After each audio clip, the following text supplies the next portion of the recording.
All right, welcome back, everyone. Marvin Jackson here with Lou Holder, Donna Hopkins, and Lake Lewis as we talk about this Washington football team. And later, we'll talk a little bit about the Baltimore Ravens. But first, let's talk about the quarterback situation in Washington.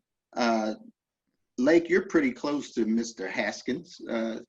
Talk about that. How's that development coming along? Because I thought he did a pretty good job to stay composed after that 17-point lead by the Eagles.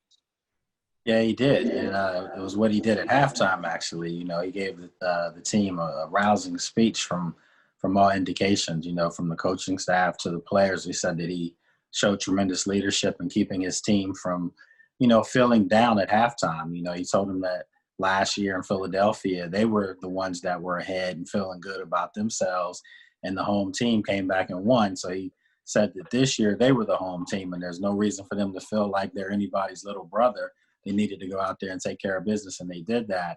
So I think his maturation is in front and center in front of everyone. I mean, he came in, in great shape. He lost like 15, 20 pounds. You can see his body structure looks totally different. And he made some plays with his legs in the game, which shows you that losing that weight has made him a little bit more nimble and mobile out on the field. So, I mean, he started off slow. I like what Scott Turner did in the game. He kind of went to a no huddle, sped up the pace of the offense. And if you go back to Dwayne Haskins' career, before becoming a pro, he did this in high school at Bullis. And he also did that at Ohio State, where they ran a spread offense and, everything was hurry up. So I think that got him in a rhythm. And I wouldn't be surprised if they implement more of that for his play early in games to get him going, because it seems like as he lathers up, he starts to play better and make plays. Donna and Lou, talk a little bit about this defensive line play. I mean, most of them are number one draft picks. So let's talk a little bit about that and how much potential they have. This whole team started off slow in this game on the offensive side of the ball, special teams, and even the defense, because they couldn't get the Eagles off the field on third downs. And then, they were making plays against the defense going up and down the field, and then they settled down, and then Jack Del Rio, I think, called an outstanding game. But when you look at this defensive front, you've got to love what you've got up there. It's not just the starters up there. You've got depth at the defensive line. You got Monte Sweat from last year, who everybody was raving on, but you really didn't see much from him last year. But you're seeing a lot from him in this particular defense. And then you got Chase Young on the other side. I told my co-host Tony that this is the guy that they definitely should draft. And Tony was like, I don't know, because he's got one move. But Tony saw a lot of moves on Sunday. I mean, 8 sacks, you walk away with 8 sacks, and then you have 3 takeaways. This defense was relentless in the second half. Carson Wentz didn't have time to throw the ball. They were blitzing, they were coming at them, and they were switching in. And then congratulations to Ryan Kerrigan, who passed Dexter Manley in breaking the sack record with 92. And this is a guy that is normally starting, but he did not start on Sunday, but he was an impactful player. You had sacks all across the defensive line. You've got to love this defense, and they haven't even tapped into their full potential yet. All right, Lou?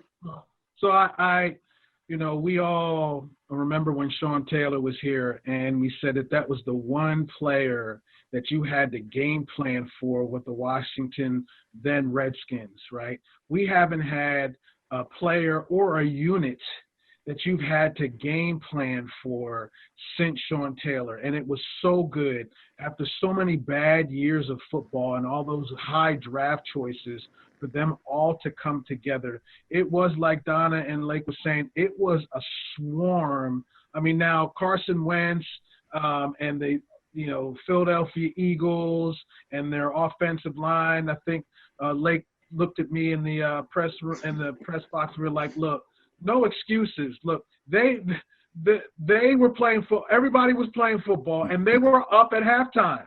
So don't tell me that, their offensive line when they started to figure out. And that was the fun part, Marvin, when we started to see them figure things out, because in the first half we were just like, okay, they're learning.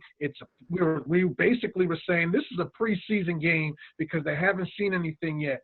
But my goodness, when they started to feed off of one another, we're like, is that another sack?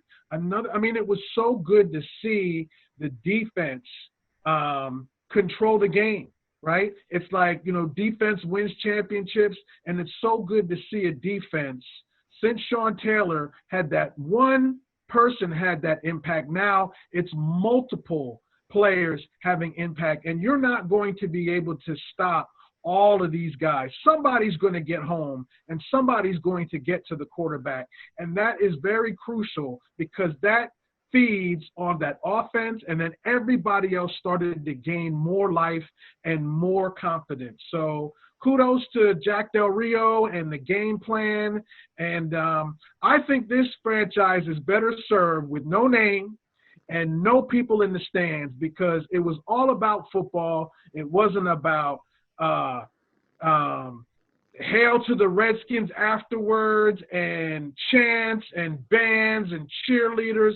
It was all about football, and I think that is actually a refreshing sign to see football and to see it being played like that.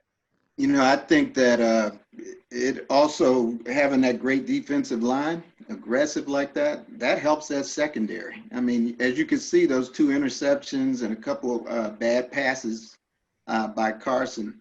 I think that that pass rush is going to help the defensive backfield quite a bit. But as we all know, and we've seen this, that defense is only as good when they can get their job done and get off the field. We have seen so many years when the defense has actually been on the field way too long, and then they start to get tired and mistakes start to happen. That defense was fresh. It was moving around. It's because they got their business done and got off the field. I think we all can agree about that. All right. Well, we're going to take a break right now. We're going to come back and talk about the Baltimore Ravens and their great quarterback up there.